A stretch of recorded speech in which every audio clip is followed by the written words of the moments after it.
Hello, and thank you for joining us on ABC24 This Week. I'm your host, Pepper Baker. You are here for the real stories behind the big stories, and we hope you'll join us every Sunday at either 9 a.m. or 10:35 p.m. All right, let's see who is at the table today. Of course, ABC24 political analyst Otis Sanford. We have Catherine Burgess with MLK50 reporting, and Tawan Stout Mitchell, former Memphis City Councilwoman and Memphis Shelby County School Board member. Thank you all so much for being here. Thank you. Always a good panel with this one. Okay, so for today's topics, we'll start with the Hernandez Govan trial reaching a not guilty verdict. Then we'll discuss Tennessee Governor Bill Lee sending National Guard troops to D.C. And lastly, Shelby County Sheriff Floyd Bonner's lawsuit against Mayor Lee Harris. But let's get back to why Shelby County prosecutors couldn't convince the jury that Hernandez Govan orchestrated Memphis rapper Young Dolph's death. The jury found the defendant, Hernandez Govan, not guilty in count 2 of the indictment. Now, it took the jury less than 2 hours to find Govan not guilty on all charges. He was facing first-degree murder and conspiracy to commit first-degree murder for the death of Young Dolph back in November of 2021. Prosecutors relied on witness testimony, investigators, the medical examiner, and cell phone records between Govan and the 2 accused gunmen to connect Govan to the murder. The trial started Monday, and both sides rested by Wednesday evening. The jury had their not guilty verdict by Thursday morning. But here's what Govan, his attorney Manny Aurora, and District Attorney Steve Morey said immediately after the verdict. Everybody around me knew I was innocent. I just want to say thank you to the jurors for getting this right and getting my life back. I was fighting more so for my son. I have an autistic son, so that's what my fight was mainly for. That's the problem with our system, is because they make such a good first impression saying everybody's guilty that it's hard to get a fair trial. But thank God we got jurors. They took hundreds of pages of notes, and it didn't take them, 2 hours to figure out this was all garbage. And when they say in their closing statement, the gall of it all to say we can't arrest everybody, yet they're running 14 and 15 defendant RICO cases, I mean, just come on. The trial team did everything they could. They were extremely well prepared and worked very hard. You never know what a jury is going to do. We have to respect a jury's decision, even if we strongly disagree with it. All right, so I'm going to open up to you, Otis. This is the second high-profile case within the last few months that Shelby County District Attorney Mulroy's office is prosecuting, and it was a not guilty verdict. The second high-profile case with a not guilty verdict. Is D.A. Mulroy in trouble here? I don't think so from a practical point. The only trouble that he has is that now people are criticizing him. Like they criticized him after the verdicts in the Tyree Nichols state case. So from that standpoint, he's in trouble from a public opinion point of view. From a political point of view, I mean, he does not have to run for re-election next year. He has an 8-year term, just like all the judges in town have. So he doesn't have to worry about that. He still has the specter of state lawmakers coming after him. And they may use this as part of their evidence that says, you know, he's running an incompetent show there and can't get any convictions when they need to have convictions. I don't think that's going to wash. This was a weak case. It seems to me that it was. And this was a local jury, unlike the Tyree Nichols case. They came from Chattanooga, and they took no time at all to find not guilty. It was a weak case. The people who did the murders, you know, the one guy is already in prison.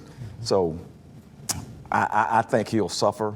I'm talking about Mulroy. He'll suffer from public opinion, but politically, you know, he'll be fine unless state lawmakers go after him. Okay, so you talk about it being a weak case here. So, Tawan, I want to ask you, what do you think were the strengths and shortfalls of the prosecution and the defense side? I can't speak to the strengths because I didn't see any. It was a quick case, 2 or 3 days, and before I could finish blinking, it was over.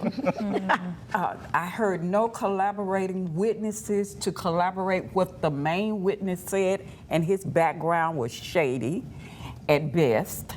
I saw no evidence, literal evidence, that you could, not just collaboration, but nothing substantial that you could tie that to those statements he made to Mr. Govan. He said Mr. Govan made to him. Nobody corroborated that. There was no recording of that. It was nothing. So that made it a weak case, and I'm really concerned. This is the second time this has happened. I'm really concerned with our DA's ability to set up strategy to win cases. And he needs to look at the performance of his lawyers, to me, and figure out better strategies. I'm still sitting here wondering why nobody has been indicted on the sexual misconduct of officers to a woman they had in custody over a year ago. So something is wrong here. And no, he won't be pushed out of office, but he is losing support. And Catherine, what is your opinion on just at what point did you think the prosecution maybe made a wrong step? Yeah, I didn't follow the play-by-play, so I don't want to speak out of turn, but I will say I was surprised to hear that they dropped one of the charges right before opening arguments. And just the timing of that indicates to me possibly some behind-the-scenes issues, which I think Tawan has touched on seeing played out during the case and during the arguments. Yeah, most definitely. Now, I want to take our attention to that attorney Aurora, out-of-state attorney, out-of-city at least attorney, really hammering hard on the DA's office. So calling the whole case garbage, as you said, weak, and Tawan, you had your points as well. But Otis, I just want to ask you, for an out-of-state or city or just out-of-towner coming into Memphis to talk about the Shelby County, the criminal justice system here and how it's handled, that's not good. No, it's not. But really, he felt he had standing to say that because he just got a not guilty verdict in a very short period of time. So he was operating on hubris right then to say what he needed to say. I thought it was strong. I'm not sure that it was all that accurate, but he gets to say that. I do want to address very quickly something that you said, Tawan, about whether the district attorney's office had strategy. I'm sure that Steve Mulroy will push back against that. I'm sure he will too. Yeah, I'm sure. But that's my opinion. Yeah, and that's you have a right to that opinion. And he's going to push back from that. He probably push back from something I said here too. But the facts are that they didn't have enough evidence to tie a guy who wasn't there when the shooting happened, to tie him to this murder. And maybe the strategy should have been either get more evidence or let's not take this case to court, because taking it to court meant you got the result that we got, and now he's facing some public pushback. And what he's doing is strategizing.